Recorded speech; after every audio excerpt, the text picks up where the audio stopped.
Welcome to Social Club, live and going a bit early today because, well, it's like a Monday curse now, isn't it? Yeah, 2 weeks in the trot. 2 weeks in the trot. 2 weeks in the trot. Fortnights in the trot, yeah. Exactly. When Bull Street South has Social Club, people get the axe. Bilic has been given the axe, not by Sam, despite his lumberjack shirt that he's wearing there today, which Rory's not happy with. I think despite he the fact is. that Rory's wearing that poppy, which has got a lot of grief in the comments on Social Club. Has it really? It has. Massive, Oh, no. massive. Giving grief to a poppy? It's hard, it seems no, harsh, isn't it? you could just have a look at just you know, your average poppy, but you haven't. No, I haven't. I've gone for a slightly lairier one. Yeah, that's right. So Rory from CFC Fan TV and Sam from United People TV are joining me because Bilic has been sacked. We kind of knew this was going to happen. It was just a matter of when, but it has happened. In a statement from West Ham, they've finally gone for it. To move forward positively and in line with their ambition, he had to go, they've said. And, sorry, where's the other part of the statement? The club's search for a new manager to take West Ham United forward is underway, and an announcement regarding Bilic's successor is expected to be made over the coming days. Not weeks, days. So, with that in mind, let's know your thoughts on West Ham, on Bilic getting the sack. Did he deserve to get the sack? Was there anything he could have done? It's been quite a difficult situation. We'll get into it ourselves. And who should take the job? We've got a clip from Dan, which I think we should throw to right now. This is his reaction. He's from West Ham Fan TV. This is his reaction to the Bilic sacking. No, none of us are surprised. We all saw it coming. And it was the right decision after the way the results have been going. And just, you know, I've covered this a bit on my video, that the relationship between Slav and the board was broken beyond repair. There was no moving forward. This constant 2 games to save his job, 2 games to save his job. It wasn't doing the club any good at all. Wasn't doing the manager any good, the players. And I just think the players knew that he was on his last legs and they'd stop playing for him. I just think the way the board have treated him have been a disgrace. Sullivan basically throwing him under the bus, blaming him for why we haven't got players, lying.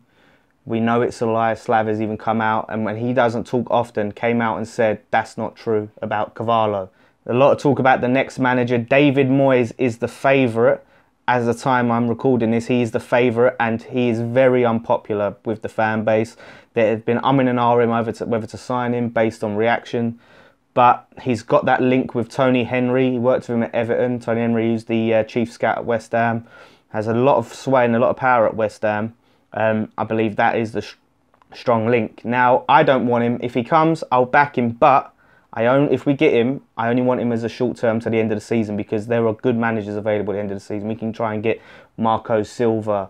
You know, you can look at, you know, Sean Dyche isn't someone that I've been raving about, but I would take him at this point. But Marco Silva would be one of my favourites. Rafa Benitez, definitely someone I would take, but unlikely to get him now, more so at the end of the season. So, yeah, if we have to, if Moyes can just keep us up, that's the minimum I require. Just keep us up and then move on. You go to another job and then we'll get another manager. If Moyes is the long-term manager, then I'm done, mate. I am absolutely done. You know, Poor guy. It's tough, isn't it? Dan talking about it is though, it's upsetting because they liked Slaven Bilic. Like, he said that himself, and you can check out his whole video on West Ham Fan TV. So make sure you do that after this video. He's essentially saying that the writing was on the wall with the board and the lack of transfers in the transfer window. I mean, they made transfers, but it seems as though it wasn't what Bilic wanted. His win percentage was 38%. So won 36, lost 31, drew 27. First of all, what's your reaction to him going? And then secondly, will he be seen as a great manager for them or a mediocre one? It won't be seen as a great manager for them, but I think that the sacking's very harsh. I think they've scapegoated him. I think it's a club that's run badly. I think it's rotten to the core. I think Gold, Sullivan, Brady should really hang their heads in shame here. And I feel sorry for Bilic, because I actually think that he's done as well as he could do. I mean, there's a spectrum, isn't there, in terms of what he could possibly achieve. And I think when you look at where he's finished, I think in his 2 full seasons, finished 7th and 11th in 2 full seasons. That's actually a very impressive record. And sacking him now they're basically saying things aren't going right. it's who do we blame? Do we blame the players? Do we blame the manager? Or do we blame the board? The easiest person to blame out of those three is the manager. Yeah. And as a result, they've got rid of him. But I feel very sorry for him, and I don't think that this is going to solve the problem. The problems at West Ham go far deeper than the manager. So I guess they needed something needed to change, didn't it? And so it felt like this was the only movable part. You can't get rid of all the players. I would say that this is what I find interesting about this, is that 7th and 11th for West Ham, the West Ham that we grew up with, that's two really good, that's two decent seasons. They've always been around that spot, but they've also gone down twice in recent years.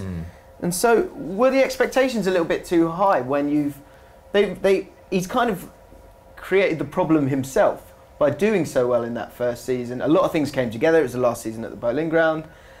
And then all of those things that were bringing it together, slowly one by one, first the London Stadium, then losing Payet, went away, and it was left with quite a mediocre squad. So is there much he can do when you get to that point? You don't often get a Payet in your squad. No, it's a club that was, because they had moved to a new stadium, they had uprooted from their home, which was so crucial and so a core part of being a West Ham fan.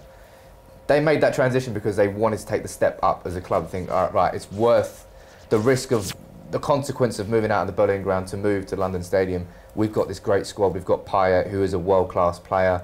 We've got Bilic, who has got us. I think it was their best ever Premier League finish when they finished 7th. I think they finished 5th before under Redknapp a little while before. Well, but it was for a long time. Clearly, they hadn't got anywhere near 7th. Apologies for getting that wrong, but they did very, very well under Bilic, and I think he's right in terms of it being a scapegoat. I think the William Carvalho thing was really, really messy. I think Sullivan released emails, and then the Sporting Lisbon director released emails saying, you said this, no, I said this, but it was really publicly embarrassing for West Ham. And I don't ultimately really... It came down to them not wanting the player, though. Ultimately, the reason that... It came down to the manager wanting the player. But the board not... Yeah, that's what I mean. It ultimately came down to the board not backing the manager and not forcing that transfer over the line. All of the components were in place, ready for West Ham to make that acquisition, and due to dilly-dallying, arguing over what is effectively pennies for clubs of this magnitude, they didn't get their player, he didn't get his man, and he's ultimately paid the price for that. It's a real shame for him. Onto this season then, they are in the bottom three, and watching them on Saturday, they were shit. They were like full-on crap. Like they had a little 10-minute spell, but apart from that, they looked absolutely lost. And a big thing that Nicky said when he was on Social Club 2 weeks ago was that they're not fit. The backroom staff aren't good enough. They're not qualified enough to be doing what they need to be doing. And so that does, that can't be anyone else apart from him, surely.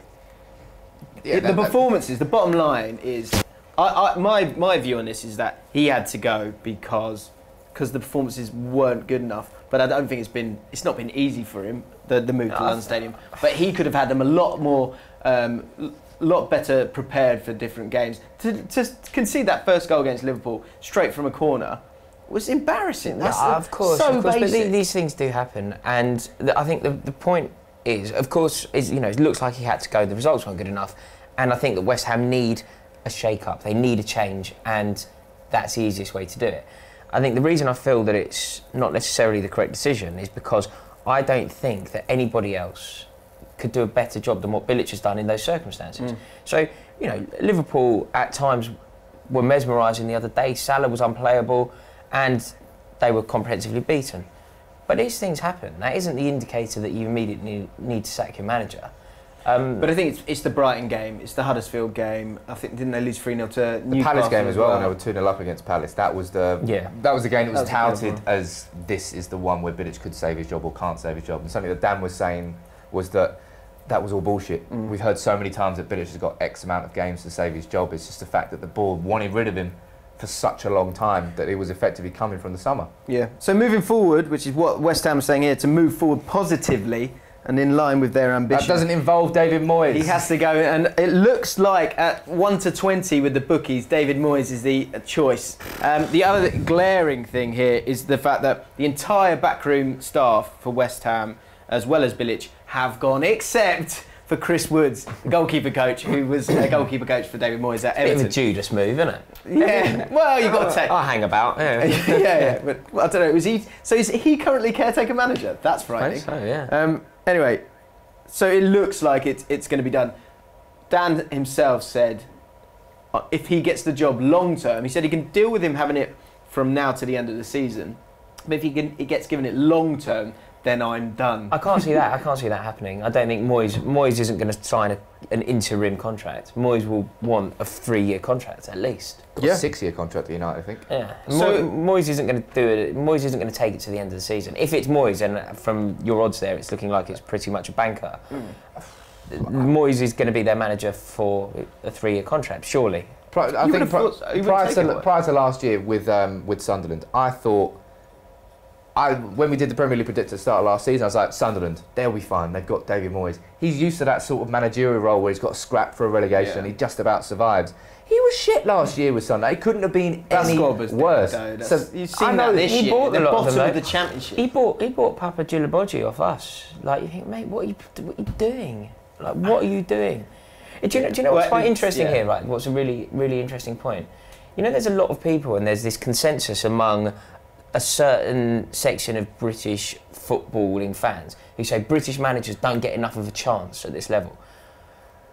What do they make of this? Moyes is getting a chance that he blatantly does not deserve. He doesn't deserve another chance at football. He was dreadful. He doesn't deserve another chance at football. He doesn't deserve another chance in football. Not at this level. No. He was shocking at United. He went to Real Sociedad and he was shocking there. Well, he came back. He took Sunderland down. One of the worst. On ever what level Premier League is he? seasons. On what level is he qualified for this job? We'll get into that in a second. But we want your comments, and I want to know who you want, or if you're a West Ham fan, who you want to be the next West Ham manager, or who you think would be the best manager that they could actually get. Let us know. Adam will shout out some comments in a second. But here are some of the names. So David Moyes is 1-20. Alan Pardew, next favourite at 8-1. God. Ronald Koeman, who's obviously just had a nightmare at Everton, but all of a sudden people are saying that might be an option. 16-1. Ancelotti 16-1. Mancini 16-1. Coleman 18-1. Pellegrini 18-1. Allardyce 25-1 to go back. Pulis 25. Di Canio, Hiddink, Sean Dyche, Harry Redknapp 25-1. A lot of people talking about him. You're talking about West Ham taking a positive step forward, and you've named like 3 ex-managers. However, there is one of the ex-managers that I think wouldn't be a bad move if you look to the end of the season. Preserve your Premier League status. Sam Allardyce keeps them in the Premier League. Don't think he's obviously not a long-term manager for them, but Allardyce would keep them in the Premier League, which they desperately need. You know, they've got a stadium that they need to fill, and they can't risk being relegated. So I think they need, out of all the ones you said though, if you're going to give it to somebody for a longer term, I still think that Ronald Koeman is a good manager. I think what he achieved at Southampton. So I find this really interesting. What makes Ronald Koeman's just completely failed at Everton, right? What makes him? I think what you see now with modern football is every manager, if he sticks around long enough, will be made to look like a joke, be seen as a failure. And I think David Moyes is just another example of that. The Sunderland squad was rubbish. It was absolutely rubbish. And he had no money really to spend. The Manchester United squad wasn't rubbish though. That didn't work. He inherited a team of champions. True, very true. So with Moyes, it's a cumulative thing. We're not basing it on his last club. We're basing it on his last 3 clubs. Yeah, but even with Koeman, we're basing it on his last 2 months. But so do you completely wipe away any positive things he does in his career when you have a couple of nightmares? No, not at all. That's why I'm saying I still think Koeman has a lot to offer. I think Koeman has a lot to offer. Doesn't. No, because no, he doesn't. With Koeman was good. Koeman was quite a successful manager. 3 months ago, people were talking very positively about him. People haven't spoken about David Moyes in a positive light for years. My point is that it seems like, even Slaven Bilic, people are kind of going, I'll get him in, maybe give him the Everton job. It's like everyone's horrific, everyone's an absolute joke. And then once he gets wiped away for a little bit, as long as they're on the merry-go-round of managers and they've had a decent thing recent enough, then they're not a joke for the next job that comes up. I think football's far more nuanced than that. I think you can't just go, someone's an awful manager, someone's a great manager. With David Moyes, what he did at Everton, which I understand is a long time ago, but what he did at Everton is he had a very solid side that worked hard, were defensively strong, and in terms of fits for different teams. I actually think, although he's probably not going to inspire them a huge amount with his stock as low as it is, he will get them organised and he will get them fit, which is the exact problem that West Ham have. He wasn't even that good at Everton, mate. He had a great. He turned that club around. What did he win? Completely. No, it doesn't work like that with all clubs. Within his own expectations, he did quite well. He did fantastic. That's the reason he got the Manchester United job. He was there for 11 years. No, the reason he got the Manchester United job is because of Fergie. Yeah, I know that, but that was based on his success with Everton. So there you go. His first success. Because managing the expectations. Evertonians don't think that he was a successful manager, though. Don't they? But so what, is Fergie stupid then? Well, that was Fergie's made mistakes. Fergie's biggest mistake was hiring David Moyes, but and letting Mark Hughes go. Koeman, because when I even heard the concept of Koeman being a candidate for this job, I thought it was ridiculous. But now that you've mentioned the list of managers, I don't think it's ridiculous at all. So who would? So we'll go to the comments in literally a second. But who would you put forward? I think Allardyce is probably the smartest. Allardyce would maintain their Premier League status. And Allardyce would be very happy to come in on that interim basis. The only problem is the fans. Do you remember when they won one? Do you remember when the fans hated him? I remember when West Ham, they beat somebody at home 1. I think they might have beaten Wigan at home 1-0, and the West Ham fans booed them off. And it was the first time I can ever remember a team winning the game, securing the 3 points, but being booed off. Was that the game he put his ear to the That was crowd? I think so. Yeah. So that was like Allardyce's relationship with West Ham isn't good. Equally, the West Ham fans, for them, it would be one of the least inspiring choices around. Is there any chance of Ancelotti because West Ham are London-based? It's going to cost a lot of money, and That's the board's going to want to do that. Ancelotti, rightly so, commands an awful lot of wedge. I'll give you my shout in just a second. But Adam, what are the comments saying? Right. Who are they saying are the right people? So we got Redan Abu Bakar says, should they get Koeman in? Sonny Smith says, would Marco Silva leave Watford for West Ham? Interesting shout. Yeah. No. Craig says, why aren't West Ham going for Carlo Ancelotti or Thomas Tuchel? I thought they wanted to go big. Well, that's it, isn't it? It's like how do you? It's a difficult balance between going big, but being attractive enough to get that guy at the end of it. Here's my shout. Or do you think they got any chance of getting Ancelotti in too? I think the conversations have to be had, surely. No. The approach has to be made. I mean, I can't see a world in which that's possible. You've got to think the two people that we've just mentioned there, their names are being mentioned with every vacant job that comes up now. So whenever the absolute upper echelon of football jobs, whenever any job comes available, people are going to say Tuchel, Ancelotti. With that in mind, those two know they can bide their time. They don't need to enter a relegation scrap and they never ever need to be in a room with Gold or Sullivan. That's a bonus. Yeah, true. Yeah, exactly. You know, who is it? I think Tony Pulis always says, pick your chairman, not your club. Yeah. And so that's a difficult one. Here's my shout for you. And I don't know if this could happen or not. Let me know in the comments. Brendan Rodgers, 33-1. He's obviously flying at Celtic. I think it's been shown that how quality a coach and a manager he is. After doing actually quite well at Liverpool, and Jurgen Klopp has moved the club forward, and I think he's a better manager than Rodgers. But I think Rodgers is a good manager that seems to motivate his players to go beyond themselves.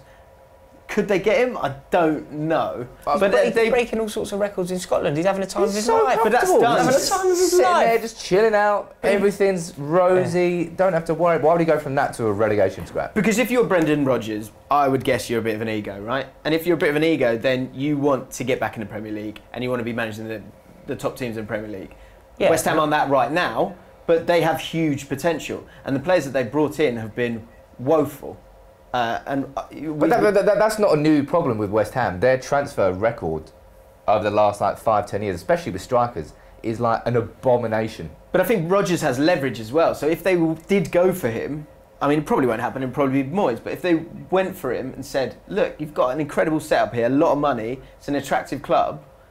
He might, and he went, "Look, I need all the power to buy the players that I want." Then he might do it. No, but the reason that West Ham, Gold and Sullivan have sacked Bilic is because they see that as the safest option to save us from getting relegated this season. Why would they then do that and bring in a risk manager like Brendan Rodgers when someone like Sam Allardyce is available? In comparison to Sam Allardyce, there's absolutely nothing in it for Rodgers. Like if everything you said is correct, which I sort of think it probably is. Rodgers will be hanging around. Rodgers, no, in terms of you saying that he's probably, you know, we don't know, but you think there's an ego attached to him and stuff like that, which there probably is. Yeah, it seems to if be. that's the case, he will be holding out hope that at some point a job similar to the one that I thought will come in for Ancelotti or Tuchel, like Brendan Rodgers has now positioned himself, breaking all these records at Celtic, that he will be being mooted for jobs right up there. And if his ego is, as I believe it is, he probably wants something better. He'll hold on until a club in the top 6 come in for him. Right. So what we'll do is for the top comment, we'll put the odds on the managers. Have a look at the list and let us know which manager you think would be the best manager for West Ham that they could get and why. West Ham fans, hang in there. Dan, hang in there. If you want to see his full reaction, then head over to that video. We'll put the link in the description as well. More Social Club coming up this afternoon. We're going to be talking about Lacazette and why Wenger doesn't want to play him. And we've also got another video that'll be going out tomorrow about who's the best of the rest. If Man City are the best, who is the best of the rest? So stick around and check out those videos this afternoon. Subscribe to Ball Street, hit that like button, and we'll see you soon.